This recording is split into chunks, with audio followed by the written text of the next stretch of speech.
Well, welcome again, everybody. It's really nice to see you. Thank you for coming to the overview of Maine's For Me instructional programming. For those of you who I might not have met before, I'm Leanne Larson. I'm the Director of Early Learning in the Department of Education, and the Early Learning Team is the team I get the privilege of working with every day, and that is where the For Me programming is based, and that's the team that's been helping to work on this as we have been developing it for our state. And I am joined this afternoon by several colleagues. So we're going to start with some introductions so that you know who's with you today.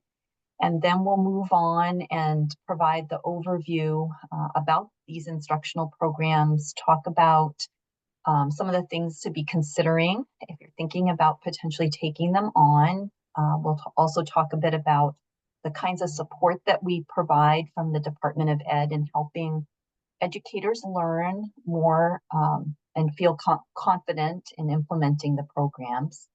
And then we'll definitely save time for questions as we go along and at the end. So I'm going to pass the baton to Nicole.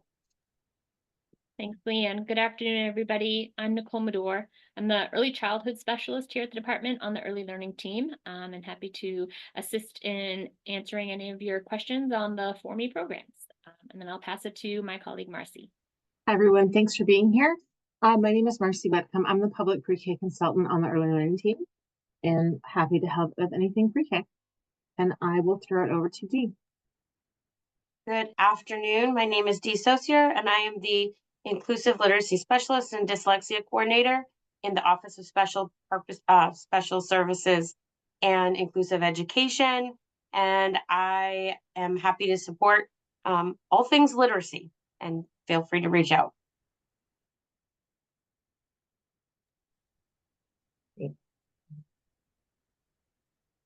All right, so I probably covered this part a little bit, but we will start with a short history about our Department of Education's work and state's work on the For Me instructional programs. We'll take some time to look at the components of these whole child interdisciplinary programs. We'll look at some of the resources that we provide to the field related to the programs, and talk a little bit too about what, if you were to adopt the programs, what are you responsible for taking on your end? And then we'll get into the professional learning support that the Department of Education also provides. And that will readily fill our time, along with your questions. So I'm going to kick things off by giving a little bit of the historical perspective of the department's work in this area. One of the things that we would be really remiss not to do right at the front end of overview sessions is to provide a very big shout out to colleagues who work in the Boston Public Schools that have actually been really the architects of the programs that we offer here in Maine now. The Boston Public Schools got underway with this work about, it's hard for me to even believe this, but about 20 years ago. And they have graciously shared their work in an open source fashion all the way along their journey, and to this day continue to provide us with support in the use of the programs. So we are very thankful to have such tremendous thought partners in this process. So to give you a little bit of background, back around 2005, the Boston Public Schools started offering public pre-K, and that was really their beginning of their journey. They actually used a program called OWL, Opening Worlds of Learning, which some of you may be familiar with if you have worked in pre-K classrooms over the years, but that served as the basis for them as they got this journey underway. And it remained the program that they used all the way up until around 2014. And at that time, OWL underwent a revision, and Boston wasn't particularly thrilled with the revision, so they sought permission to be able to continue using the original version, but also modify that version some. And so they set the wheels in motion for them to develop what they now refer to as Focus on K1, which is in Boston, they refer to pre-K as K1 and kindergarten as K2. So if you're ever looking at Boston's site, just be aware that that's sort of the nomenclature that they use. But that's what was the impetus to getting going on developing the beginnings of what they now call their focus curriculum. Additionally, what they had begun to notice as they were implementing public pre-K was that they really needed to give some thought to aligning the practices that were happening in pre-K into kindergarten and then forward into their early elementary years. And so the work they did to revamp the OWL program set in motion the development of their kindergarten program, their first grade program, and eventually their second grade program. And while that work was unfolding in Boston, some of us from the Maine Department of Education had the good fortune of being able to go and visit the Boston public schools and see the programs in action. And interestingly, around that same time, we were also getting quite a few requests initially from pre-K programs in our state, from schools that were starting public pre-K or had been operating public pre-K, but were looking for a more evidence-based instructional program that could be used, that was whole child, covered the different domains of development for young children, and also didn't, quite honestly, break the bank in terms of being able to support that program in their classroom. And so when we went to see Boston's programming, it was like perfect timing for us because it helped us to see this might be a really good fit for our state. And additionally, at the time, we had some grant funding available to us to explore programming initially for public pre-K. So we were able to contract with the Boston Public Schools in 2018 to take what they had developed, do some tweaking to it to give it more of a Maine context, and then pilot it in classrooms, in pre-K classrooms across the state. And that worked very well. It was quite well received. We actually did some enhancements to the program, added some pieces that Boston had never added, got it ready to be able to launch in 2019. And so it's been available to schools in Maine ever since. We'll go forward a slide. And when Pre-K for Me got released and school systems started using it, we started to hear from some school systems about was there any possibility that we might look at what Boston had done in kindergarten? Because schools were really interested in trying to build stronger alignment with some whole student approaches that were maybe a little bit more developmentally appropriate. And so we still had a little bit of that grant funding that had supported the pilot for pre-K, and we turned our attention to kindergarten. And in school year 1920, we kicked off a pilot for the kindergarten program. And we got about 2/3 of the way through the year before we had to suspend our work because of the COVID pandemic. And that was okay. It gave us some time to pause and sort of regroup. And we restarted the pilot again in the fall of the next year. And what was very interesting was that despite the challenges of the pandemic, which we were still dealing with in 2021, we had requests from schools to jump into the pilot in that second year. And we ended up doubling the number of kindergarten classrooms that came on board. So we were able to finish the pilot at the end of 2021, and we had an evaluation piece of the pilot. We did some tweaking to make it also have more of a Maine context. And then it was posted for use in the state in August of 2021.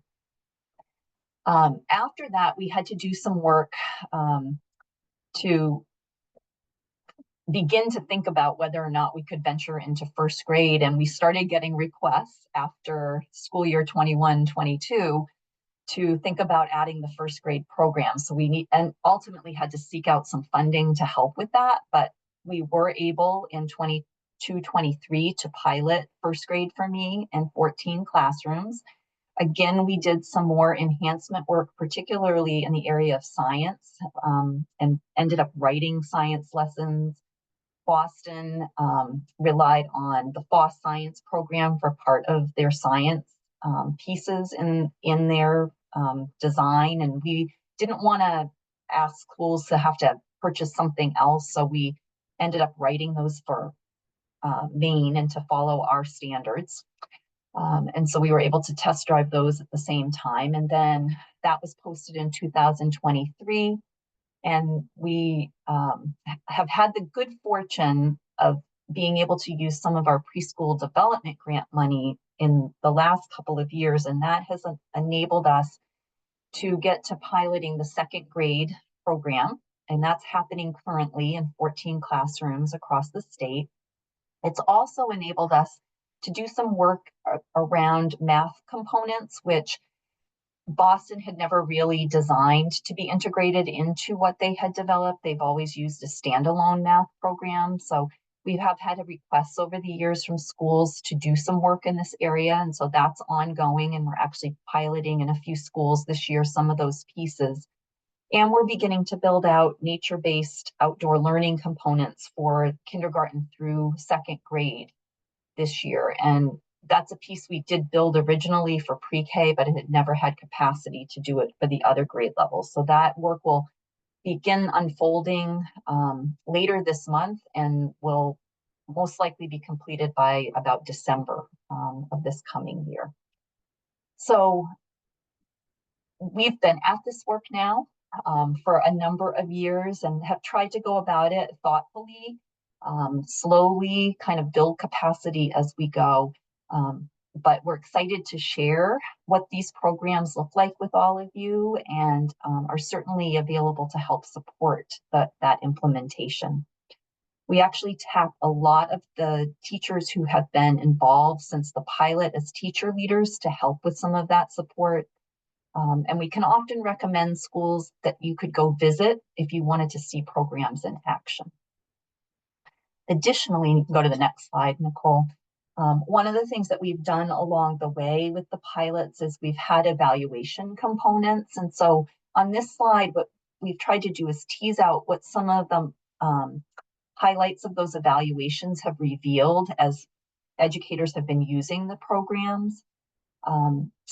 In terms of instructional program strength, some of the things that we have documented consistently through the pilots has been the developmentally appropriate nature of the programs, the play-based aspects of them, how hands-on they are, as well as the interdisciplinary nature.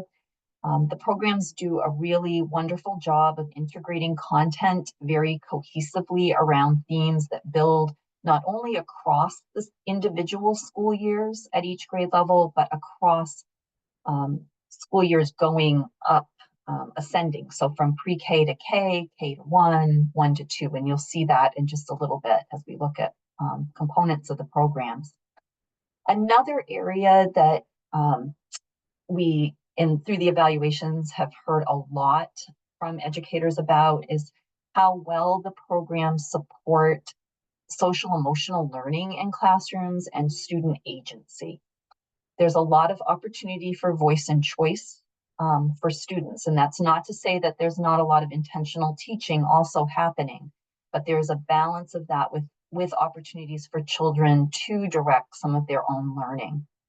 And that really leads to what we hear in terms of students' dispositions and the increase that teachers see in children's engagement in learning, their overall happiness in coming to school and engaging day to day in their classrooms, the amount of confidence that they see children building as learners, the level of creativity that is exhibited in classrooms, and how much connection they see kids making between different content areas as they are engaging and learning.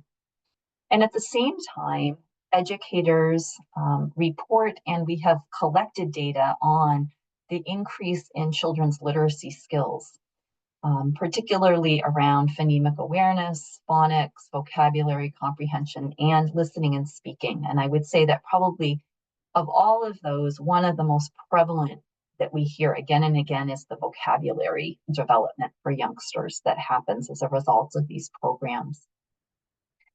So we've done that work, but we also like to point out a couple of other kind of larger studies that have happened that might be helpful for you to consider. Boston's work has been part of a longitudinal study, and so it's great to be able to take a look at the results that have come out of that. They, like Maine, in their classrooms have definitely seen lots of positives in terms of children's academic achievement, but they also have seen the importance of alignment across grade levels, and that's been something that that longitudinal study really helped to solidify and document. Additionally, with our pre-K program, we shortly after we released it, we had some requests from our Head Start programs in the state who have to select programs from a list that is reviewed and approved. And so they had asked about us submitting Pre-K for Me for that kind of a review and approval. So we did do that, and it was reviewed, approved, and is now on the list of approved programs for Head Start across the country. So not only here in Maine, but there are Head Start programs that will reach out periodically because they've seen it and want to know more about it. And I think that's a really good testament to the quality of the program. And all of that, you know, what happens in pre-K is built upon in each one of the grade levels. Okay. I think I'm shifting to you, Nicole. Sure. So this was a slide of information that we've shared in the past, and you know, something that we're really proud of and excited to share. But since the inception of the pre-K for Me, K for Me, and First Grade for Me programs, this just reflects some data around how many folks in the state of Maine have been trained. So in pre-K for Me, since its inception, we've trained over 325 educators and administrators. And that does include public school staff as well as private childcare staff, because folks in our licensed settings throughout Maine also have access to utilize pre-K for Me if they're interested.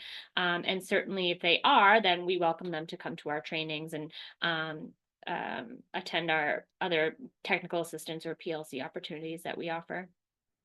For K for Me and First Grade for Me, those are just public school staff throughout the state of Maine. So in K for Me, we've trained over 250 educators and administrators. And last year for First Grade for Me, since that was the first summer training, we trained over 60 educators, including the teacher leaders and whatnot through the pilot. So as you can see, these programs are growing in interest across the state, which is really exciting for us. And we continue to collect data like this so that we can have it updated as we continue to into second grade for me and beyond that. So in the years beyond that. So that's just for that. Okay, so do you want me to keep going, Leanne? Okay, perfect.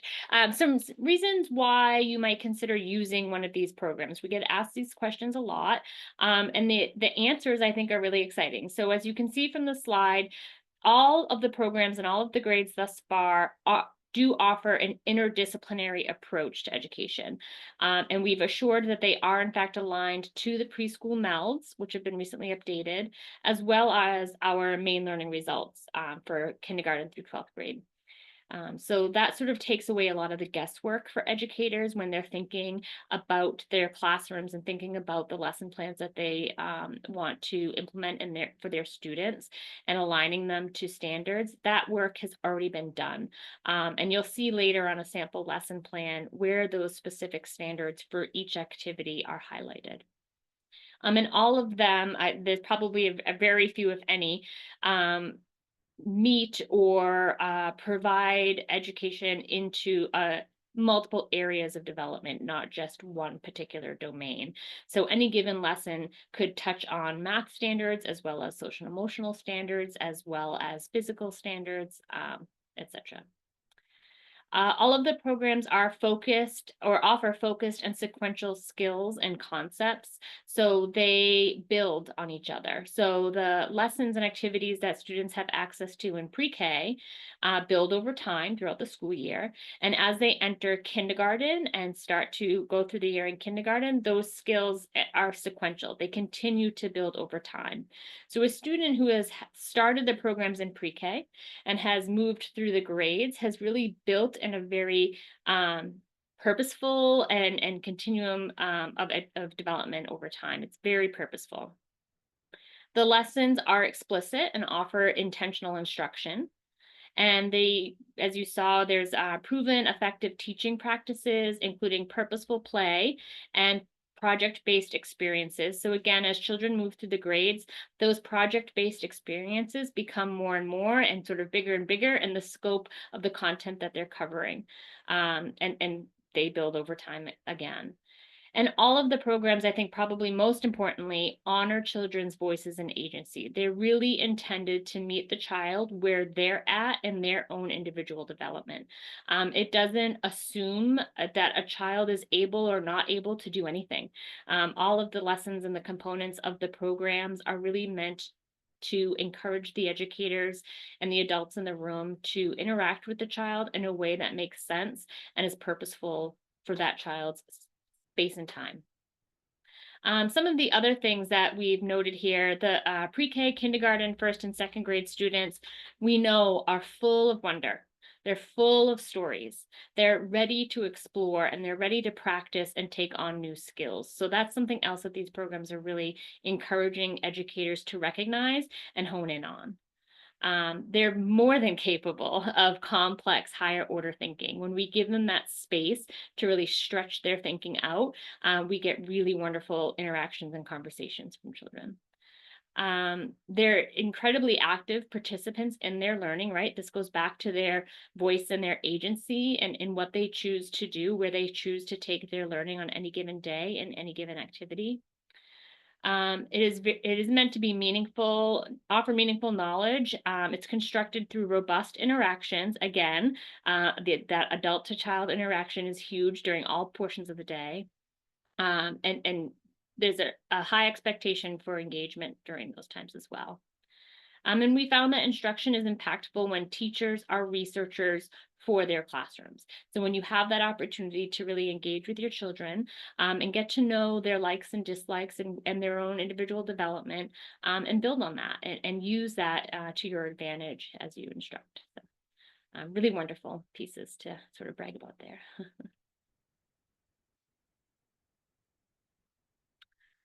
So in a for-me classroom in any of the grades, these are some of the things that a child will likely experience on any given day.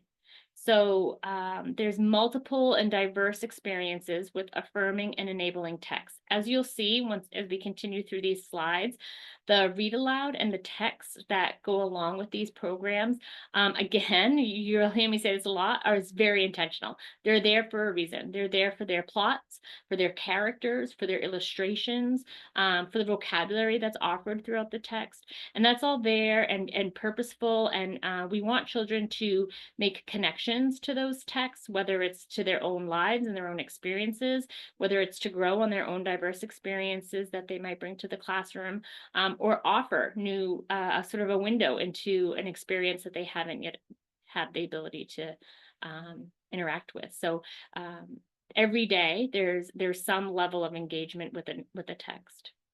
There's lots of opportunities to direct their own activities, including play. And when we say play, we really mean work, right? That's the work of a young child. And I didn't say that quote, Fred Rogers did, but I truly believe it, that when children have opportunity to engage in playful learning, that's really where a lot of hard work and a lot of hard thinking starts. So there's lots of ample opportunity for that in these programs. There's opportunities for collaboration with and feedback from peers. So we talk about interaction and communication a lot, both with the adult and the student, but also among the students themselves. There's lots of opportunity, especially in the kindergarten, first and second grade classrooms, where often there's only one adult present, for the children to really collaborate and offer feedback to one another. It offers and encourages authentic conversations and practice with new words. That's one of my favorite parts about the pre-K for me program, especially, is just the really rich vocabulary development that students engage in. I always love hearing back from teachers or from family members that say, you know, my child just told me that the sponge is porous. Like, who says porous, right? So they start to really learn these really new, big, and exciting words, and they start to use them in their own everyday interactions. So it's really exciting to see that grow over time as well. There's supported foundational skill building, as well as investigation of different phenomena and environment. You'll see a few slides that will indicate how the programs span over time, over the course of a school year, through their project-based learning and their units of study, and how those connect directly to different physical science and earth science standards as well. And also, of course, the nature-based component.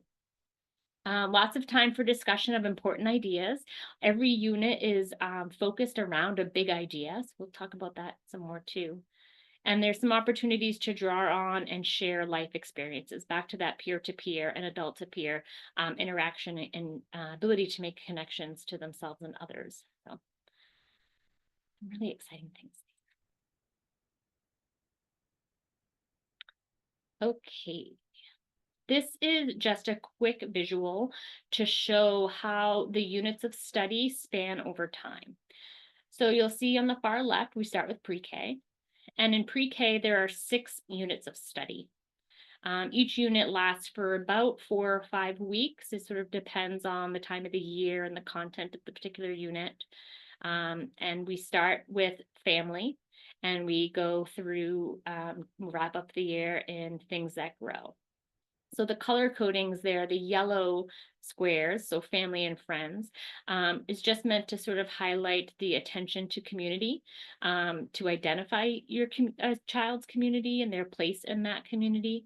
And then the green and the blue squares indicate a real science focus. So the green is earth science and blue is physical science.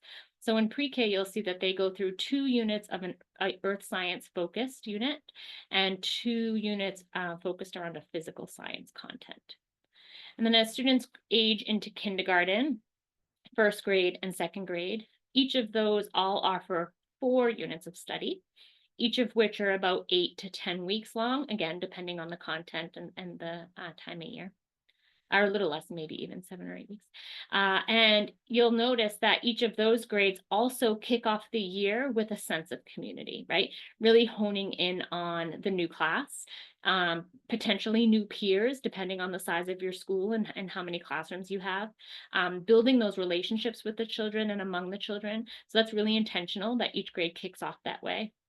And then they all move into an earth science unit, focused specifically around animals and habitats in kindergarten and first grade, and then moving into forces of wind and water in second grade, which, if you've noticed, that concept of wind and water has already been started in pre-K. So again, for a child that has started in pre-K and moved through the grades, they have some foundational learning already there for these particular content areas. And then all 3 grades move into a social studies unit focused on construction, again, tying in those pieces around community and making connections to places and people. And then all 3 wrap up in a science unit related to our earth, light and sound, and then power of pollinators. So really engaging content, really engaging units of study. And I think that they work really well, and given our state of Maine sort of weather and seasons and how they flow through the year, they line up really well with the units of study at that time as well.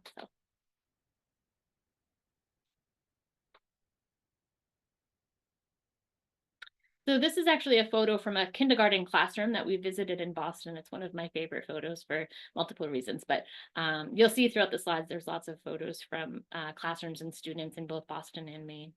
But we're going to move into some of the program components, the units, and some sample schedules. So a lot to cover here.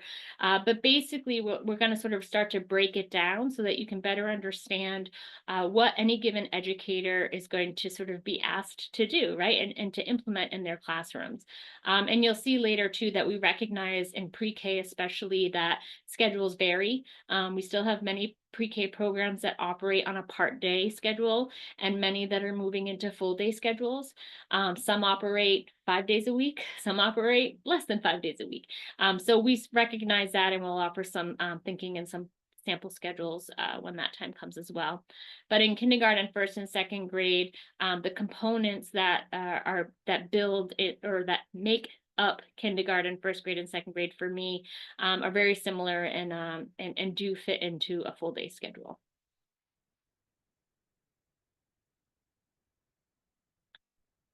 So there's many components. Don't let these little diamonds fool you or scare you, I should say.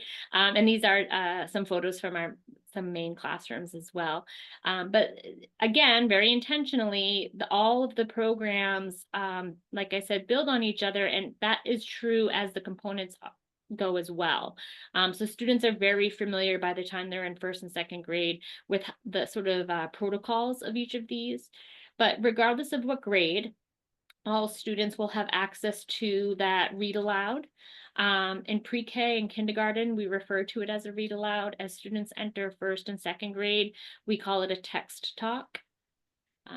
All students also experience intro to centers. In pre-K and kindergarten, students access centers every day. In first grade and second grade, we refer to it as studios. And if you, this is actually Leanne's reference, but I think it's great, so I'm going to steal it, Leanne. But if you think of an artist and how they typically do their best thinking and their best work in an art studio, right? That's where they go to conduct their art.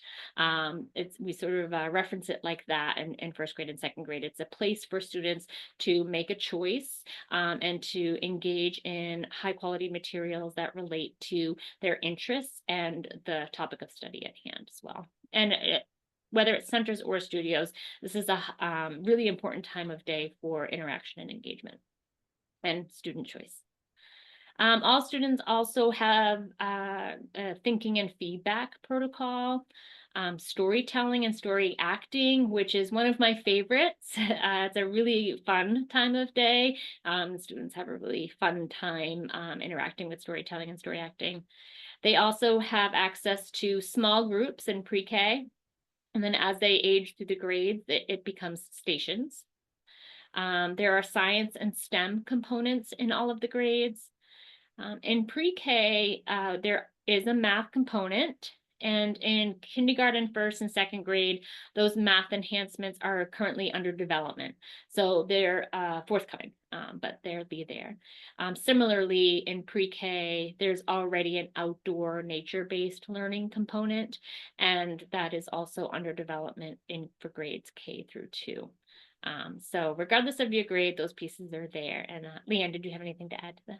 I just was going to jump in on the math piece because that, as we've mentioned, has been a part that we have been working to add. We're anticipating that in the coming school year, we'll be merging the centers and studio pieces of math that we've built into the program and probably making those available to educators for school year 25-26. We're thinking that it's probably going to be another year before what you might consider the more standalone part of math for the day will be able to be released to the field, because I think we're piloting it this year, but we're discovering that we're probably going to need to put a little bit more work into that component. So that one will probably unfold year, the next school year. And that will be a choice.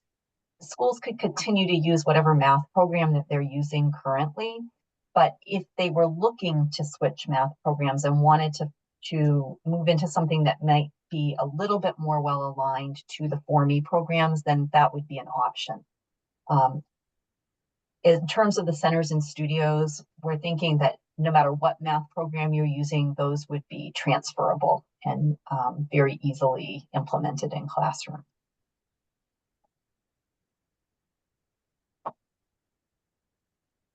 And then this slide, I'll talk about pre-K real quick, and then I'll hand it over to Leanne for the other grades. But some of the other components are specific to whichever grade you're referencing. So in pre-K for me, we have two other components that do not exist in K1 or 2.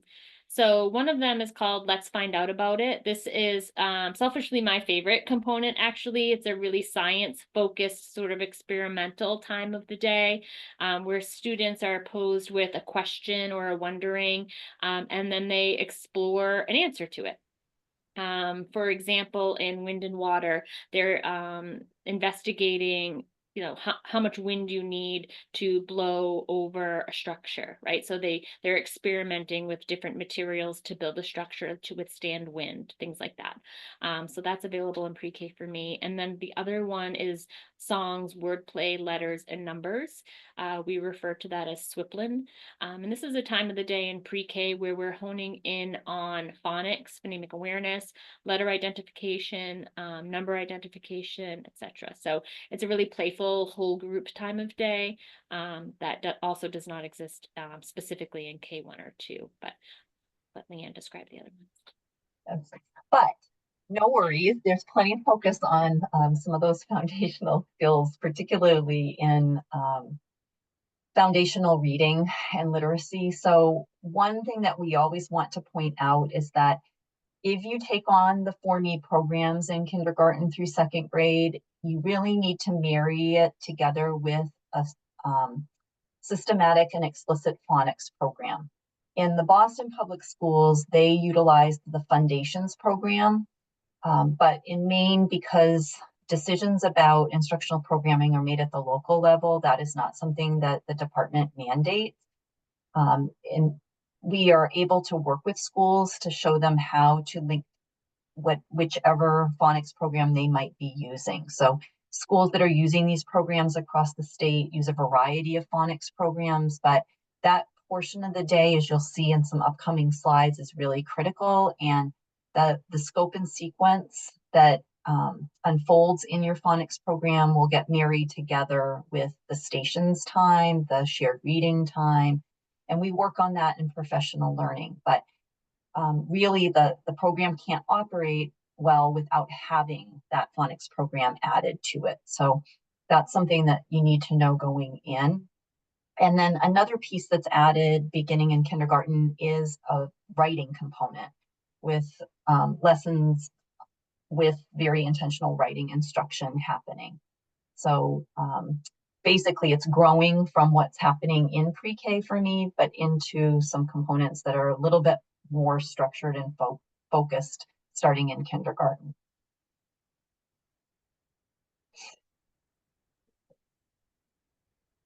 And this is just a quick visual to sort of highlight what we were just discussing. So you'll see at the top, it spans pre-K to 2nd grade for me. And down on the left-hand column just calls out some of those content areas and specific and how the components related to that span over time. So some of the components exist in all grades, like we were saying, like storytelling and story acting, for example. But then others sort of grow as the child grows. So for example, you'll see in the blue row, the centers turns into studios, but all grades do thinking and feedback, right? In the green read aloud row, in pre-K and kindergarten, they access the read alouds for multiple reads over a couple weeks and discussion. And then as they move into 1st and 2nd grade, they still have access to those multiple reads and discussion, but then also tack on the writing piece as well. So this visual is just meant to sort of highlight how those components mature, I guess, over time.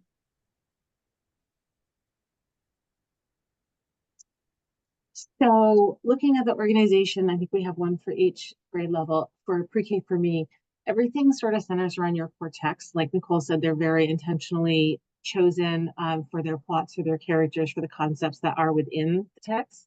And then your centers, your SWIPLIN activities, your let's find out about it thinking and feedback is a little bit different. And they all the activities, the vocabulary, the enrichment questions, the interactions that are questions and interactions that are actually part of the curriculum, just some ideas, prompts, if you will. Those are all centered around the core text, just to sort of dig deeper in the concepts and so children can understand them in multiple different ways, because sometimes they need to do that. And also the activities allow them to hands-on explore and really get in depth with those concepts, and then integrate it back to the core text. So that's pre-K for me. Yeah, and K for me is really similar. It starts in the center with that core text again, and then all of the components of the program are directly related to the content, the vocabulary that occurs in that text. So conversations during centers are going to relate back to hopefully the text. Prompts in the writing area are going to relate back to the text. Materials and manipulatives that are available in the art center or available in the dramatic play center are going to be directly related to the text. And hopefully the conversations will grow and be connected from there. See how that works in the other grades too. Yep.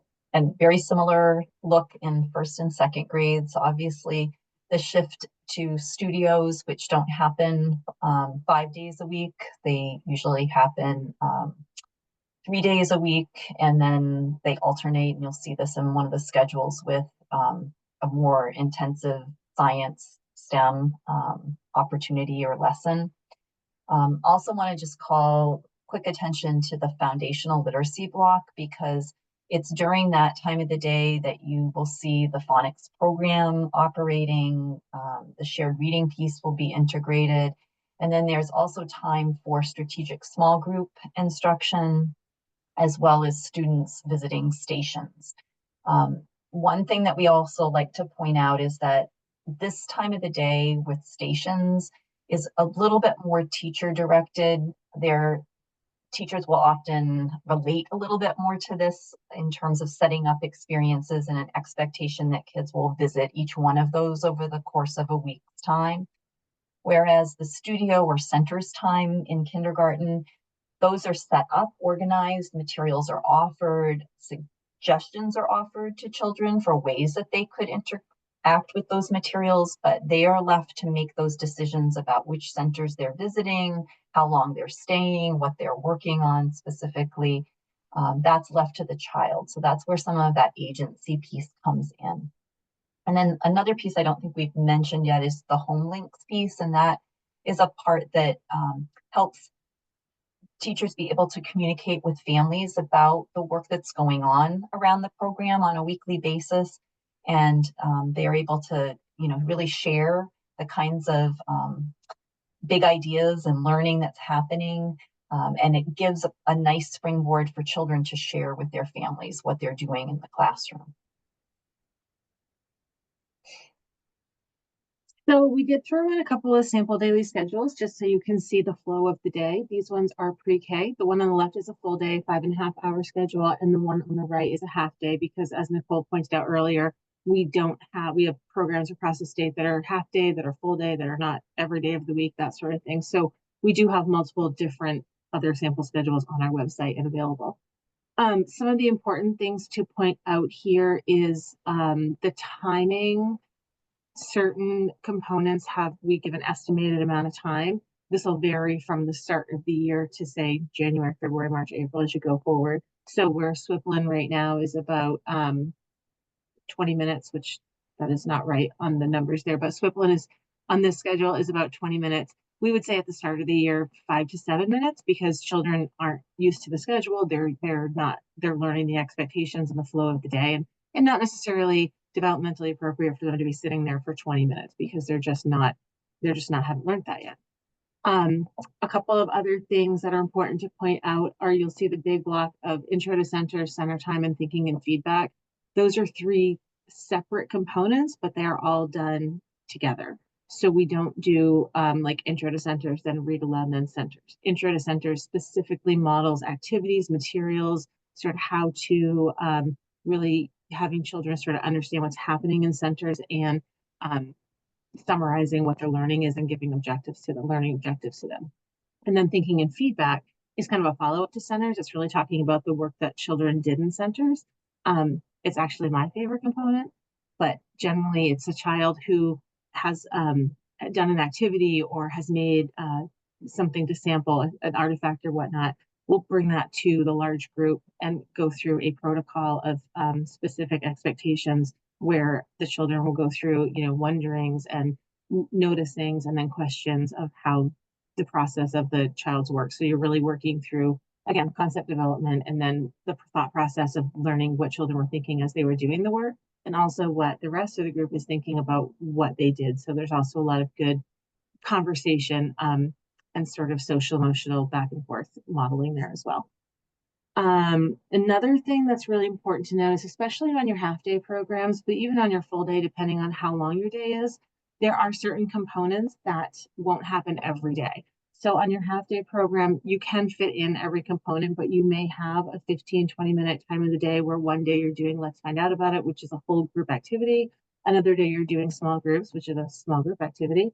And then another day you might be doing whole group math. So you're going to sort of figure out in your schedule which days you might do what, and you won't do one every single day. There's one other thing I wanted to say, and it just escaped me. I don't remember, but if it comes back to me, I will let you know.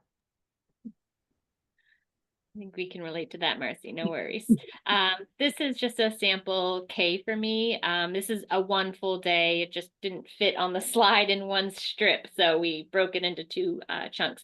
But it's approximately an 8:30 to 2:30 school day, and just shows an example of where an educator might be able to fit in all of the components. So obviously we recognize that every school operates a little differently in terms of their timing.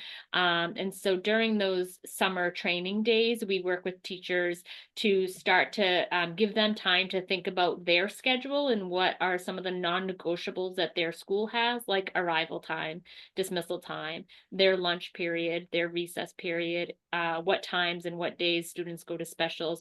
And we sort of plug that in and then work from that. So when we say here's a sample schedule, it's very much that, just a sample, right?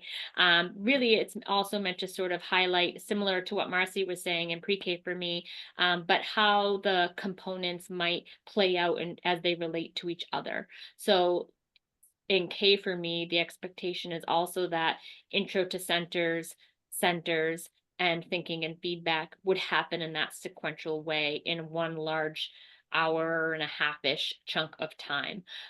So what we wouldn't want is students to have intro to centers and then go to lunch and then come back for right, like it wouldn't make sense.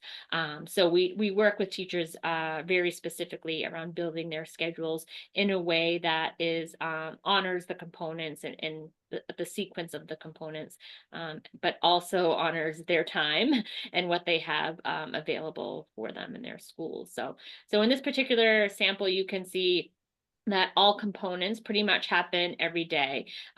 Depending on your phonics program for kindergarten, that may or may not happen with shared reading. Like, those are some areas where some flexibility might need to come in terms of what's happening every day and what's happening every other or less a week. But, again, it's all flexible, and we're happy to have those conversations when they pop up. I remembered what I wanted to say. One thing I wanted to say about the schedule with pre-K, and I'm not going to go back, but just real quick, is that we also talk about when you're taking on a brand new curriculum, especially in pre-K, it's a really busy age group. There's a lot going on. There's a lot of things in the classroom.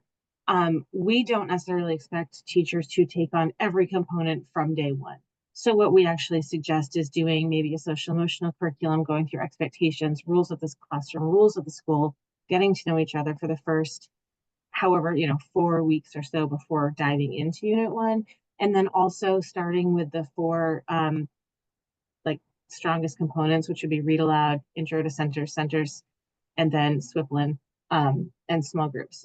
We also suggest when you're breaking your schedule to actually do a pre-K for me schedule, even if you're not doing all the components within for the first couple of weeks of school, just because for a lot of children, it's their first experience in a group setting or classroom of any sort and structure.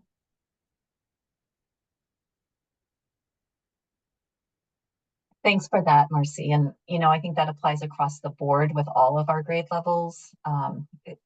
First of all, starting any program for the first time is going to take teachers a while to get themselves comfortable with that. And so we talk a lot with teachers about giving yourself a little bit of grace as you're getting to know those pieces, and that you might have to gradually work up to where you have all of them integrated throughout the day.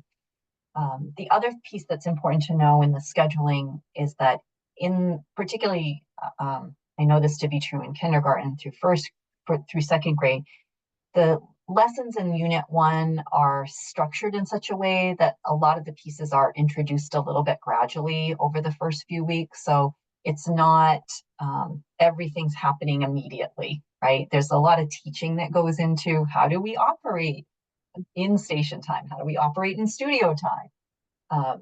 So that's all kind of built in, so teachers can work on that as they go. But as you'll see, once kids get to first and second grade, again, there are big chunks of the day devoted to particular pieces of the time. There's certainly a chunk for that text talk piece, time for the phonics program to be operating. The station block is when the small group instruction would also be happening. So while some kids are moving through stations, teachers are pulling small groups.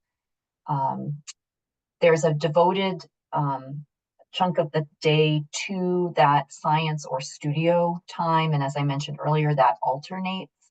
And then there's opportunities still for some storytelling and story acting to be happening in first and second grade, maybe not quite as frequently as you would see in pre-K and K, but it's still one of the threads, as well as time for writing and math instruction.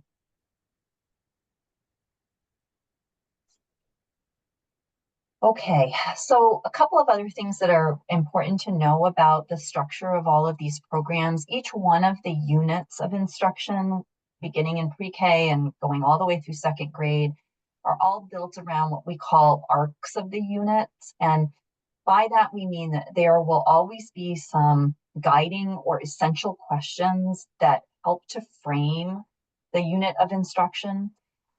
Basically, children are working through this unit, and by the time they get to the end, they should really be able to answer those questions, right? Additionally, there are big ideas that they are working through across the unit. They keep coming back to those big ideas throughout the course of the unit. And in most units, especially starting in kindergarten and working up through second grade, units will end or culminate with some kind of a project experience. And a lot of times those might be projects that are worked on as a whole class, especially in kindergarten. But over time, you'll find that they become more individualized, or smaller groups of children might be working through and designing their own projects. So that's always very engaging, and it's a great way for children to demonstrate their learning as a result of the program experiences. So you'll also see that there's linkages, as we mentioned, in some of these ideas, like that thread around community. So you saw the kindergarten arc for community, and then we go to the next slide, you'll see the one for first grade, and the ideas get a little bit more complex each year, and the questions become a little bit broader that students are engaging in, but it builds from year to year to year.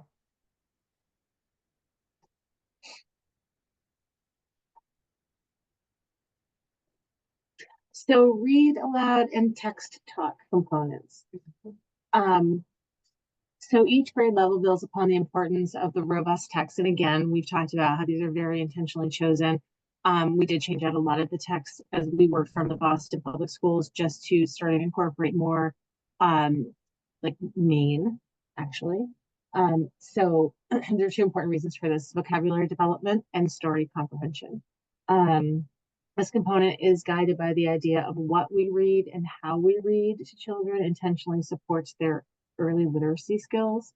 And again, they're carefully chosen for their complex plots, interesting characters, and challenging vocabulary. It's important to know that, again, a lot of our core texts sort of integrate the learning throughout our activities, which is really important. They also go along with children's sort of real lives outside of home. So we're looking at the world around us as well. So those are big concepts for little ones to be learning. So here are a couple of the sample core texts for each grade.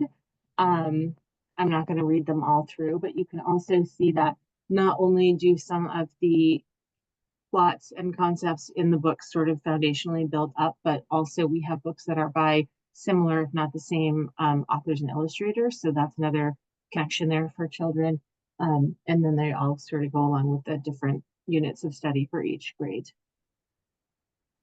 There's also really a lot of attention paid to integrating both fiction and nonfiction texts throughout each one of the units. So kids are getting a lot of experience. Krista, that's a really good question that you're asking. And I think that there are times where a text might be referenced in a grade level that was a text used previously, and sometimes brought in, particularly like for writing lessons, so that those threads are kind of brought across. Something we haven't talked about yet either that we've worked on for pre-K and K, and this is another one of those enhancements that we'll be doing this coming next 6 months or so, is some supplemental book lists for each one of the grade levels for each unit. So what we've tried to do with those is to offer ideas, especially for classroom libraries, of texts that fit within the unit, and particularly texts that might be more Maine specific or written by Maine authors.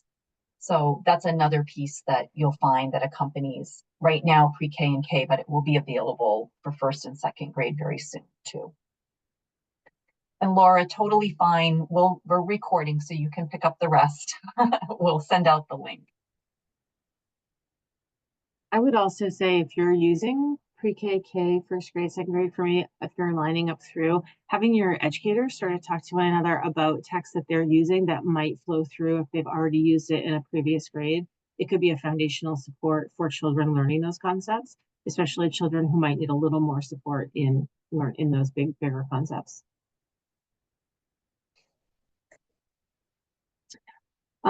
Okay, so in pre-K for me, there are 6 units of study, and we just want to quickly go over these. Unit 1 is family. I think Nicole had mentioned each unit is about 4 or 5 weeks. There's also a in-between week between each unit, and those are really good weeks where either educators can choose to extend the learning from the units if children aren't completely done with the activities that are in their center's time, or they have, expanded learning from those centers because they're following children's lead. They can bring those things in. It's also a really good time to bring in those. I've tried and true. I've always done this. I can't go through the year without doing my week of gingerbread stories before the holidays. I just have to do it. It's a perfect week to do that. I bring up the gingerbread because that was my favorite week when I was in classroom. So family is unit 1. We learn that a family is a group of people who care for one another and support one another. We learn that through text, through activities. I think a dramatic play center is, babies and kitchens and that sort of thing, and building off family. Unit 2 is friends, talking about a lot of social emotional learning concepts here.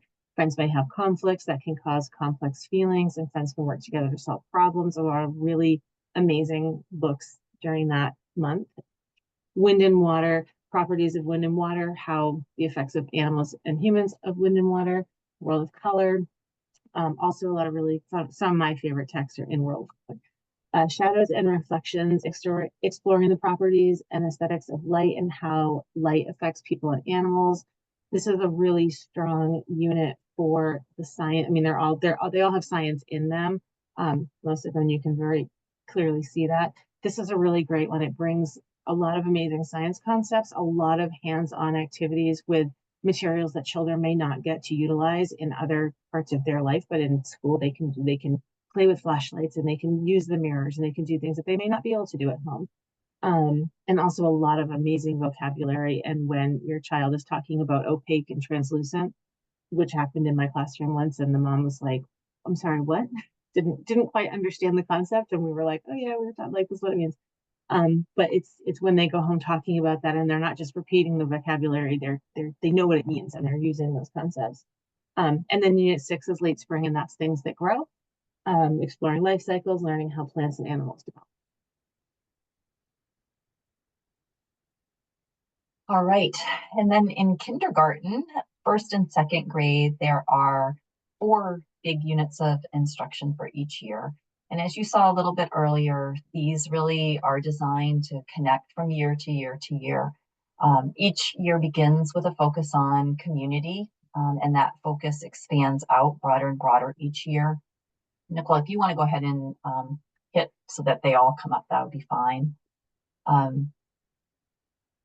I think rather than walking through every single unit, what I would want you to take away from this is that while each unit will have probably a strong lean more strongly toward either social studies or science, that doesn't mean that you don't find social studies and science in each unit. You do.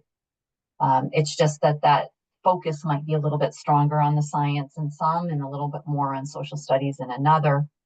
But all of those pieces will be operating throughout every one of the units. And then the other pieces we've mentioned, I think a couple times now, is just how important the linkage from year to year is. So kids are building concepts in one year that get picked up and expanded on in the next year. And that is something, as the programs have grown in the state, that we do hear from teachers a lot.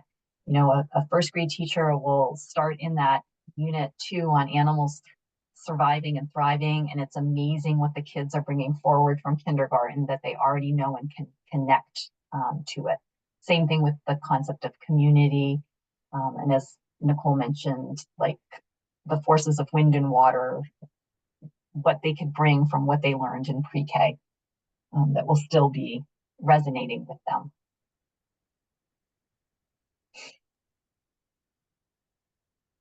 Okay, so much information to know and so much information to access. So we mentioned, or Leah mentioned way in the beginning of today's informational session, that all of our instructional programming for Maine is free to access, and it is what we refer to as open source.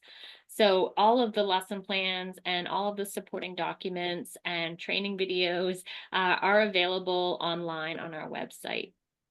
So the site address is there, right at the bottom there, maine.gov/DOE learning, et cetera, et cetera. And what you'll see when you get there is a button that says instructional programming for me. And when you click that button, it'll bring you to this page that's displayed here as a screenshot.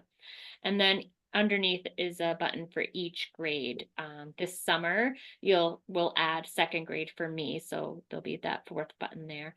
But when you click into any one of those areas, that will grant you access to everything that's related to that grade and implementing the program fully in a classroom.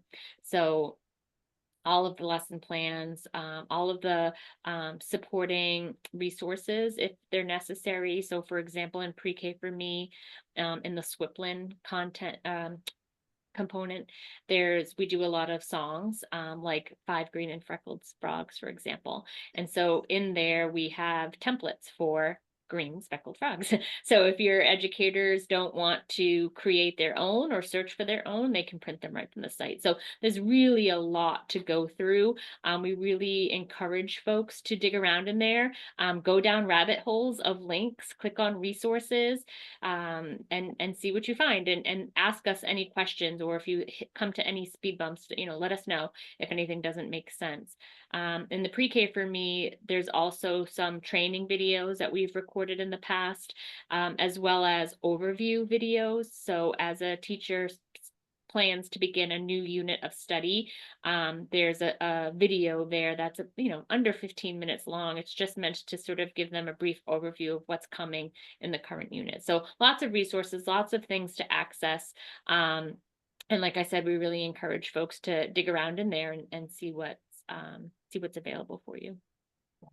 And because second grade is still in its pilot phase and will be getting brought up onto our web pages over the course of the summer, I've put into the chat box the link to the Boston site where you can take a look at the second grade program.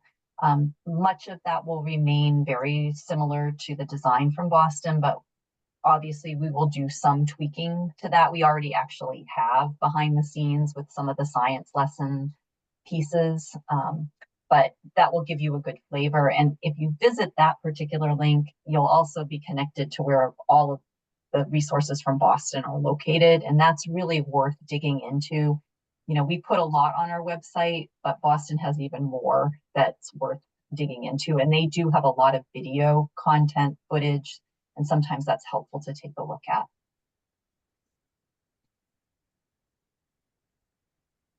Some other things that you'll find on each of the sites are, like I said, guiding and supporting documents. There's also materials lists and book lists for each of the programs. We'll share links and access to that on the next or in a couple of slides too. But that's meant to give folks who are preparing to implement an idea of what types of materials you're going to want to purchase. That's really the only cost associated with implementing the programs, is purchasing the materials and the books. Some materials are obviously replenished year after year, art materials, for example.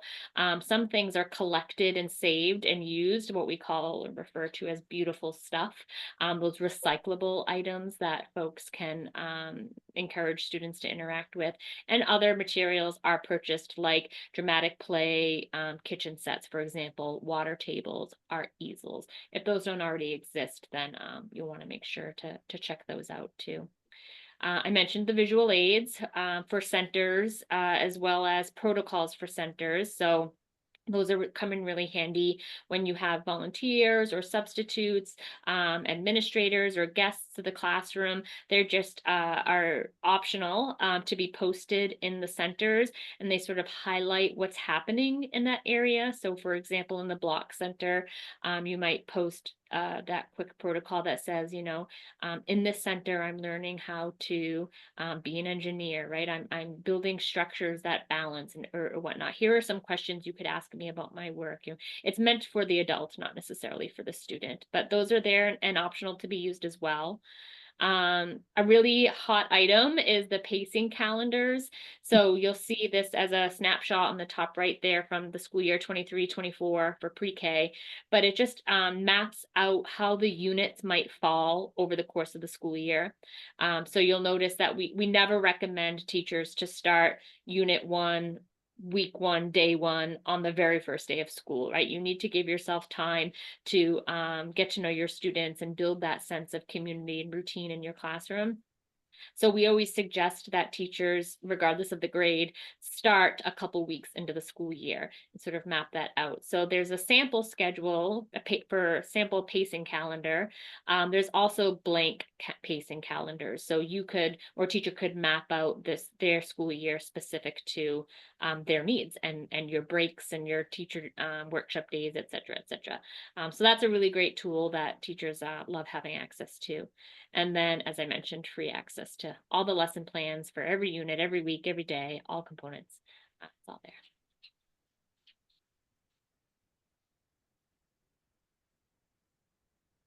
All right, so some next steps. You've already made it this far, so that's really exciting. You'll definitely want to take some time and talk together amongst teachers and administrators about adopting the program. It's a commitment for sure. We want to make sure that everybody feels ready and confident to take it on.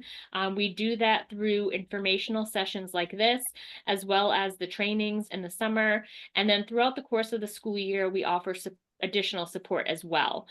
So there's lots to consider. It all comes at no cost to the district, with the exception of course materials and books. But we're really happy and confident that the programs seem to be getting so much momentum, with really positive feedback. So happy to support any district or any childcare in implementing the programs as it fits your needs. So there's lots of conversations to be had that I think is a great next step.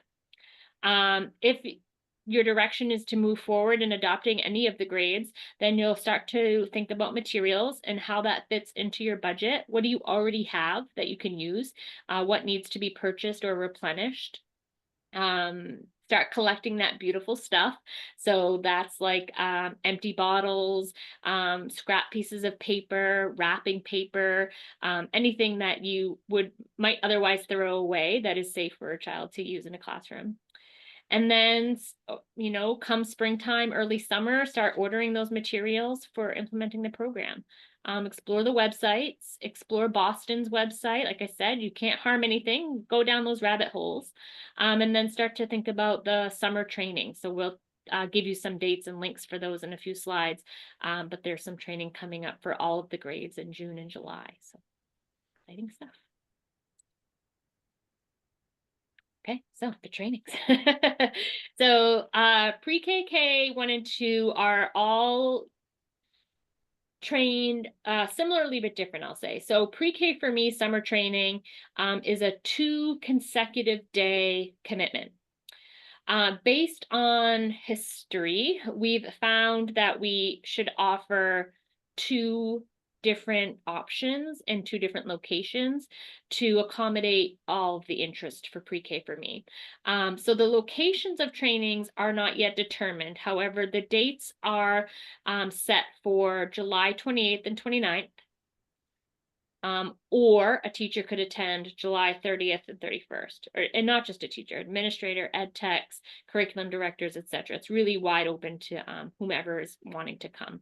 So pre-K for me offers 2 consecutive days, 2 different options for that. K for me, first grade for me, and second grade for me actually operate on a 3-day schedule. So the first day happens in June, shortly after the school year ends. So this year it'll be June 25th. And that day is really just committed to literacy training and instructing educators on really understanding the foundation of these programs and the literacy base of them. And then they come back later in the summer. So K for me will be July 28th and 29th.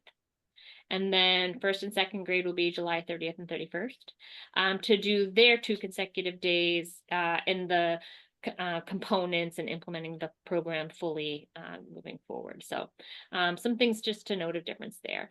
And then that QR code there is a pre-registration form. It just helps us sooner rather than later get an idea of how many folks are interested in being trained in which grade.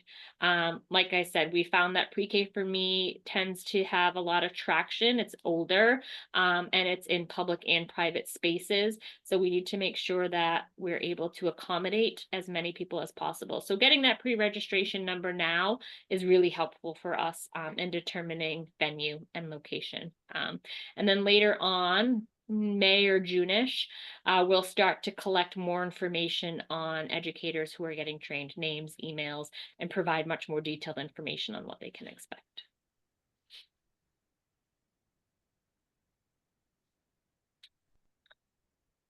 And one last really busy slide for me, as promised. These are all available on the website. So if you're not able to grab it now, that's totally okay. You'll find these links on their coordinated grades online as well. But these QR codes are different and will bring you directly to the materials and book lists for each grade. We can just leave that up for a few minutes there too.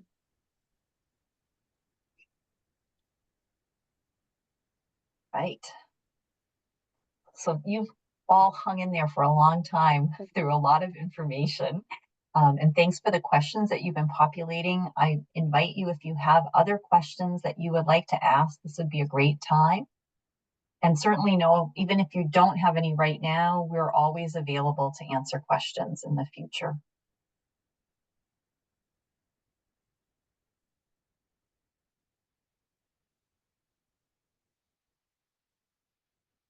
feel like the next slide is just for questions, so I don't think I need to go further. Very welcome. Yep. It might actually have the link to the Boston site on it too, I think, Marcy, if you flip one more. Yep. Yeah. Yep. And we'll send out the recording to this session as well as a PDF of the slides so that you have access to all the links.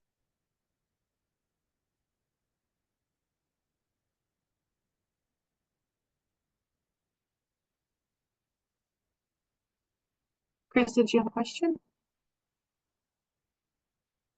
Oh, nope. I thought she raised her hand, but maybe she was waving. Could have been.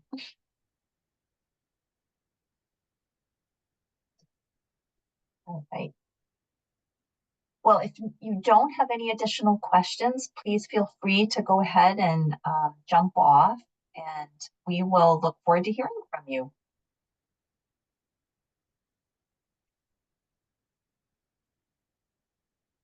I guess the last slide was all of our emails, but that's okay. I think they're on the first slide too. Yeah. Did we stop the recording?